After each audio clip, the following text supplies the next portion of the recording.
Max Part, kamusta kayo? At ngayon pag-uusapan natin ang mga bagay na dapat mong gawin para magparamdam na ang isang lalaki.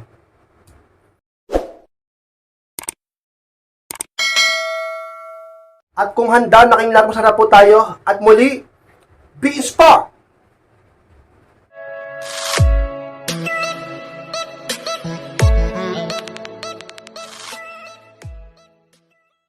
At ang unang bagay na dapat mong gawin ka-inspired upang magparamdam na ang isang lalaki, subukan mo na kasi ang no contact rule. Yan ang unang bagay na pwede mong gawin ka-inspired upang magparamdam na ang isang lalaki. Ayaw mo kasing subukan ang no contact rule. Marami pa sa inyo ang natatakot na gamitin ang no contact rule sa kung ano nung dahilan. Ang dahilan ng iba, sila raw ay natatakot dahil baka tuluyan ng hindi magparamdam. Yung iba naman ang dahilan dahil sa nakakalungkot daw, nakakamiss.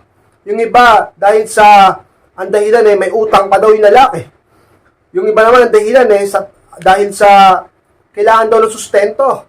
O, naunawaan ko yung mga bagay na yan. Pero ka-inspired, yung iba nga, talagang hindi nagpaparamdam sa'yo Di ba? Talagang hindi ka nagsusustento. O hindi rin nagbabayad ng utang. Di ba? Kahit anong gawin mo, kahit anong paniningil mo. At yung iba naman, talagang takot lang. Talagang baliw lang. Talagang gusto lang maghabol. Itigil mo ang bagay na yung ka-inspired pa lalaki ay magparamdam sa'yo. Paano yung magpaparamdam sa'yo kung mababang tingin niya sa'yo? Paano yung magpaparamdam sa'yo kung low value ang tingin niya sa'yo? Kung wala siyang nararamdaman sa'yo, kung bumaba ng pagtingin niya sa'yo, kung wala ng attraction, kung wala ng interest dahil low value ka na para sa kanya. Kailangan pataasin muli ang halaga mo sa lalaki upang siya ang kusang magparamdam sa'yo. Sapagkat ka-inspired, para magparamdam yan sa'yo, dapat mapil niya na gusto niyang magparamdam sa'yo. Dapat maramdaman niya. At para maramdaman niya yun, kailangan ka-inspired, guluhin mo muna ang utak niya. Dahil lang sa mga sikreto upang maramdaman ka sa puso ng isang tao, ay pumasok ka sa isipan niya. Kailangan palagi kanyang naiisip. Paano kanya palaging naiisip? Hindi ka nagno-contact rule. Panay contact mo pa sa kanya. Hindi naman nagre-reply sa'yo. Hindi naman nagme-message sa'yo. Hindi ka naman kinakausap. Pinagmumukha kang tanga. Hintay ka ng hintay. Naghihintay ka sa wala. Hindi nagpaparamdam sa'yo. Talaga naman tinataguan ka pa nga Kaya subukan mo na ang no contact rule. Huwag ka na magdahilan pa dyan ka-inspired sa isang makapangyarihang bagay na pwede mong gawin upang ang isang lalaki manumbalik ang halaga mo sa kanya at maramdaman niya ang kagustuhang muling magparamdam sa'yo. Dapat niyang maramdaman ang kagustuhang magparamdam sa'yo. Dahil kung hindi niya gusto, o hindi niya ramdam, o hindi niya feel na gusto niya magparamdam sa'yo, iiwas sa'yo yan. Ka-inspired, gusto kong maramdaman niya na namimiss niya ako. Ka-inspired, gusto ko na maramdaman niya na gustuhin niya mag-message sa akin, mag-reply sa akin.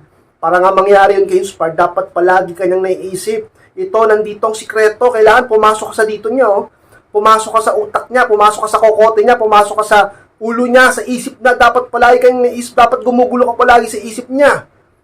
Sunod na to, yung damdamin. Utak muna bago puso, yan ang sikreto dyan. Alam niyo ba dito kagad dyan? Hindi, nandito muna yan, dapat lagi kanyang naiisip. Dapat nalulungkot siya, dapat namimiss ka niya, dapat bumabalik ang halaga mo, dapat bumabalik ang masayang alaala niyo. Dapat nakikita niya ang halaga mo sa isip pa lang niya. Bago sa puso niya, sa isip niya muna, makita niya ang value mo, ang halaga mo.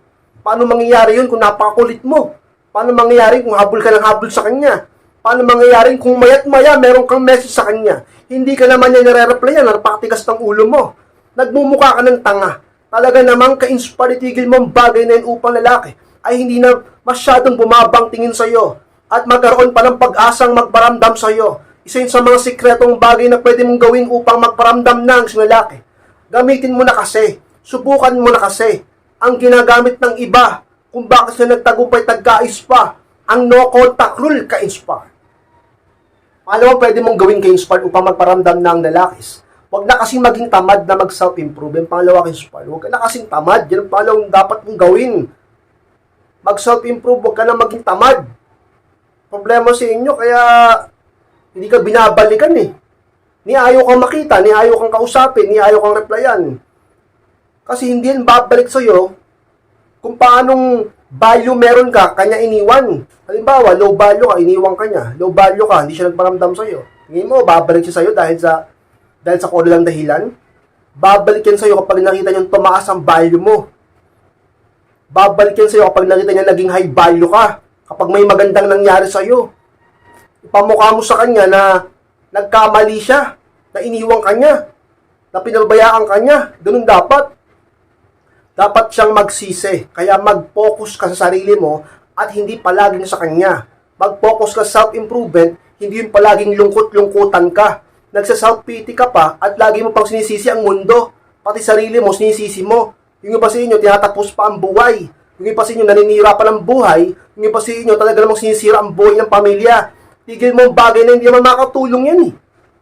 Mag-self-improve ka, katamaran mo kasi. Diba? Mag-self-improve ka. Kung siya ay naagaw ng kabit niya, kung siya ay nakuha ng iba, dapat ka-inspired, huwag mo siyang habulin. Mas lalong bababang tingin niya sa'yo dahil may kabit na nga siya, nahabol mo pa siya. Dapat patunayan mo sa kanya na mas higit ka kaysa sa kabit niya. Mag-self-improve ka, magpaganda, magpa-sexy, upang ma-realize niya na mas mahalaga ka at talaga namang ikaw pa talaga ang tunay niyang gusto. Hindi yung papabayaan mo pang sarili mo.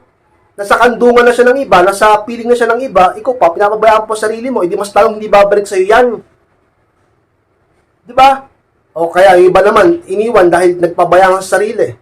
Dating sexy-sexy mo, ngayon lumba-lumba ka na.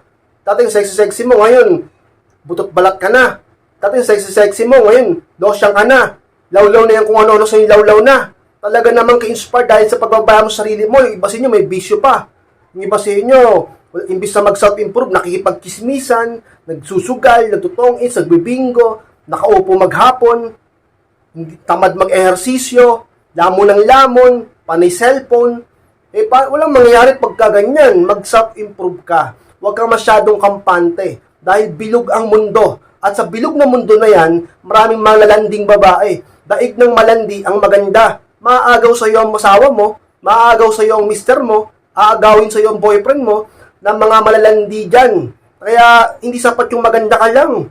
Dapat ka inspired. Mag-self-improve ka araw-araw. At dapat niyalandi mo rin talaga ang partner mo. Ang problema sa iba, hindi na nga malandi sa partner, hindi pa nag-self-improve. Kasi, batugan.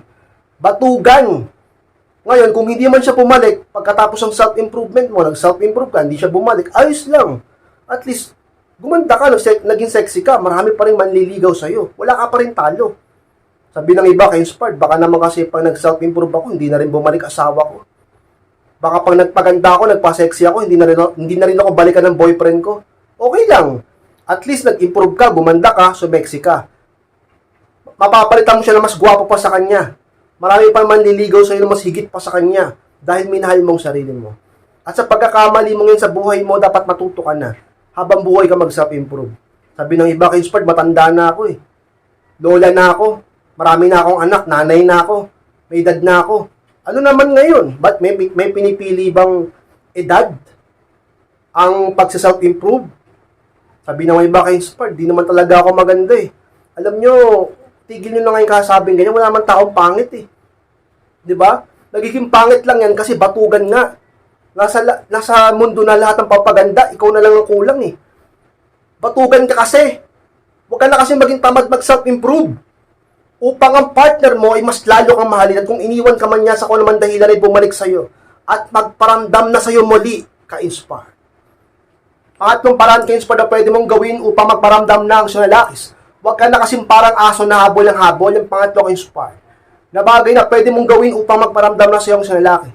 Yan ang problema sa karamihan pa din. Na parang aso na habol ng habol sa lalaki. Sinaktan ka na lahat, pinaluha ka na, talaga naman niloko ka na, at talaga naman lahat ng panglilinlang ginawa na sa'yo, pananakit ginawa na sa'yo, gusto mo pa rin maging martir, gusto mo pa rin maging bayani. Dapat sa'yo tinatayuan ka ng rebulto eh. Dapat sa'yo tinatayuan ka ng sa katabi ni Rizal eh. Isa kang bayani, isa kang tangang bayani, isa kang tangang martir. Habol ka lang habol sa lalaki na hindi mo nakikita ang tunay mong halaga. Diba? Huwag kang parang asong habol ng habol, kaya hindi na yung babalik sa'yo pag habol ka ng habol sa kanya. Diba? Isipin niya, napaka-high value niya, hinahabol mo siya. Isipin niya, sobrang gwapo niya kasi hinahabol mo siya. Isipin niya, sobrang cute niya, sobrang macho niya, sobrang dax niya, sobrang galing niya, sobrang importante siya sa mundo, sobrang habulin siya kasi merong asong habol ng habol sa kanya at ikaw yon. Kaya tigil mo na yung parang aso ka na habol ng habol. Hindi ka aso. Isa kang tao, isa kang babae na may halaga sa mundo. Ang problema mo, hindi mo nakikita ang tunay mong halaga sa sarili mo. Kasi habol ka ng habol sa kanya. Huwag mo nang asahang mamahalin kanya ulit. Kung ikaw mismo di mo nakikita ang mahalin mo dapat ang sarili mo. Huwag mo nang asahang papahalagahan kanya. Kung ikaw mismo hindi mo pinapahalaga ng sarili mo. Kasi nga aso, ang tingin niya sa'yo. Huwag kang parang aso na habol ng habol. Mahalin mong sarili mo ka-inspired. Nabuhay ka naman noon, naging masaya ka naman noon nung hindi mo pa siya nakikilala, di ba? Nung hindi pa kayo nagkikita, nung hindi pa kayo nagkakakilala, di ba masaya ka naman? Ang ganda-ganda mo pa nga noon. Ang saya-saya mo pa. Bakit ngayon? Parang pinagsukluban ka ng langit at lupa. Tigil mong bagay na yan. Kaya mo ulit mabuhay kahit wala siya. Kaya mo mabuhay kahit wala lalaki sa buhay mo. Kung may anak na kayo, mag-focus ka sa mga bata. Problema sa inyo, di mabuhay ng wala lalaki. Puro kalandian kasi. Diba? Ngayon, ka-inspired, imbis na maghabol ka na parang aso, yun nga, mag-no contact rule ka, huwag ka magparamdam sa kanya, kung di siya nagpaparamdam sa'yo, huwag ka din magparamdam sa kanya. Tapos, habang di ka nagpaparamdam, habang naka-no contact ka, mag-self-improve ka, alagaan mo sarili mo, mahalin mong sarili mo, para magulat siya pag nakita ka niya, para magulat siya sa mga balita niya sa'yo. Pag nakibalita yan tungkol sa'yo, sabihin ng mga tao, wala na, ang ganda na ngayon, ang ganda, ang sexy na. Diba? Magugulat siya. Gusto mo ba na mabalitaan niya na nalugmok ka sa buhay? Sabihin sa kanya ng mga tao, buti na lang iniwan mo yung babae na yun. Bakit pare? Mukha ng ewan ngayon eh. Gusto mo ba ganun yung marinig niya sa'yo? Yung mabalitaan niya sa'yo? Hindi ba dapat mabalitaan niya? Pare, sinayang mo yung girlfriend mo. Pare, sinayang mo yung asawa mo, yung misis mo. Bakit naman? Iniwan-iwan mo, ang ganda na ngayon. Ang sexy na ngayon. Tsaka nag-improve, nakabili ng bahay, nakabili ng kotse, successful na sa business niya. Maganda na yung trabaho. Tsaka lagi nang nakaporma, lagi nang maganda talaga. Sayang, iniwan mo. O, diba? Dapat yun yung mabalitaan niya. Nang iwan sa'yo, yung lalaking iniwan ka. Para magsisi siya. Para magkaroon siya ulit ng interest sa'yo. At bumalik unti-unti yung value na nawala, ka-inspired. Para siya ang maghabol sa'yo sa huli. Sa'yo ang huling halakhak. Hindi. Sa'yo ang huling tahol. Para kasing aso na habol ng habol sa kanya. Tigil mo ang bagay na yung ka-inspired, huwag ka na maghabol. Tigil mo na. Upang ang lalaki hindi na bumabanting sa'yo. Mag-self-improve ka. Mag-no contact rule ka. Mahalin mo ang sarili mo. Huwag ka na magpakabaliw pa sa kanya. Mahalin mo ang sarili mo, magpakabaliw ka sa self-improvement at makikita mo sa bandang huli sa iyong huling halakhak. Siya ang maghahabol sa iyo. At sa katagalan ka-inspired, hindi rin yan makakatiis. Hindi ka rin niya matitiis. Magpaparamdam din yan sa iyo, ka-inspired. Pangapat na pwede mong gawin ka-inspired upang magparamdam ng isang lalakis. Hinto mo na kasi ang pagiging baliw. Pang-apat ka-inspired na pwede mong gawin upang magparamdam ng isang lalaki. Itigil mo na kasi ang kabaliwan na yan. Alam niyo mga ka-inspired, kapag hindi mo tinigil ang kabaliwan na yan, useless lahat ang itinuturo namin sa iyo, sa inyo. Bakit naman ka-inspired? Bakit naman useless? Bakit? Kasi ang masusunod pa rin ikaw. Ha? Oo, kayo pa rin ang masusunod, yung emosyon nyo. Kunwari lang kayo nakikinig, kunwari lang kayo nanonood eh. Yes, ka-inspired. Yes po, ma'am, sir. Susundin namin kayo. Susundin namin yung mga advice nyo, yung mga tips nyo, yung mga tinuturo nyo. Pero hindi naman gagawin. Bakit? Nangingibabaw yung katangahan, nangingibabaw yung kabaliwan. Naghahabol pa rin. Nagpapakamartir pa rin. Nagpapakarupok pa rin. Nagpapakabaliw pa rin. Talaga namang ka-inspired, tigil ng kabaliw. Ka-inspired, di naman mapipigilan ang pag-ibig eh. Hindi ba ka-inspired, nakakabaliw talaga ang pag-ibig?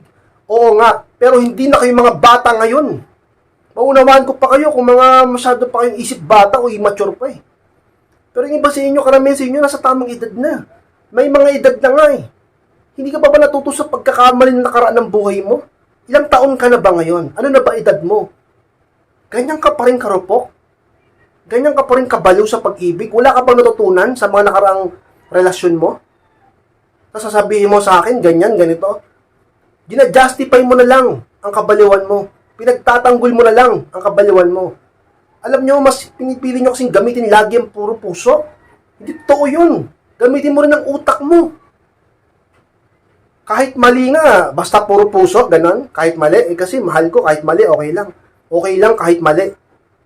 Kahit mali ng ginagawa sa akin, kahit mali ng ginagawa ko, kahit mali ng relasyon namin, kahit kabit ako, kahit may asawa na ako. Kasi mahal ko. Ganun ba? Puro puso? Walang utak? Talaga naman, tigil mo yung kabaliwan mo. Ka-inspired. Kaya mababating sinalaki, masyado kong marupok dahil emosyon lagi pinapairal mo, hindi logic eh. Puso lagi pinapairal mo, hindi utak eh. Tigil mo mga bagay na yan, ka-inspired. At kung may mga nanonood sa akin nito, ka-inspired, share nyo tong video na to para matigil na rin kabaliwan ng mga kaibigan mo. Talaga namang ka-inspired para kayong mga aso, habol lang habol sa mga lalaki, sinasaktan lang kayo. Ilang beses ka na ba sinaktan? Ha? Ilang beses mo ulit tinanggap? Pustahan tayo, ka-inspired na kailang beses na yan. Pero napakatanga mo pa rin. Tigil mo na yung kabaliwan mo. Mukha ka ng buwang, oh. Tumitingnan mo yung tsura mo sa salamin. Kahit anong makeup mo, bakat na yung eye bags mo. Kakaisip mo sa kanya, kakastress mo sa kanya, stress ka na. Tigil mo yung kabaliwan mo. Pag tinigil mo yan, makikita mo ang halaga mo sa sarili mo. At yun na ang umpisa ka-inspired ng pag-ibig niya muli sa'yo. Dahil ikaw mismo ibigin mong sarili mo. Kailangan mo lang muna tanggalin ang kabaliwan mo. Kung mababaliw ka man, mabaliw ka sa pag-aalaga sa sarili mo. At pag-ibig sa Diyos. Isa sa mga sikreto upang maging maayos ang buhay mo. Kapag nakita ng isang lalaking nang iwan sa'yo, na maayos na ang buhay mo. Kapag nakita ng isang tao, ng isang lalaking mahal mo noon, o hanggang ngayon na okay ka na. Yun ang iwan sa'yo. Yun ang ghost sa'yo. Yung pinagpalit ka. Yung lalaking hindi nagpaparamdam sa'yo ngayon.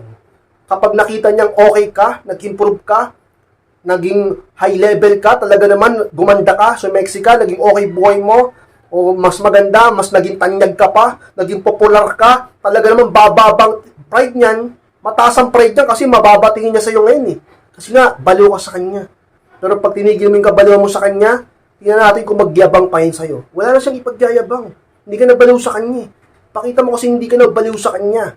Upang ang lalaki ka-inspire, unti-unti, ma-curious sa'yo. Magkaroon ng interest, bakit naging ganyan ka?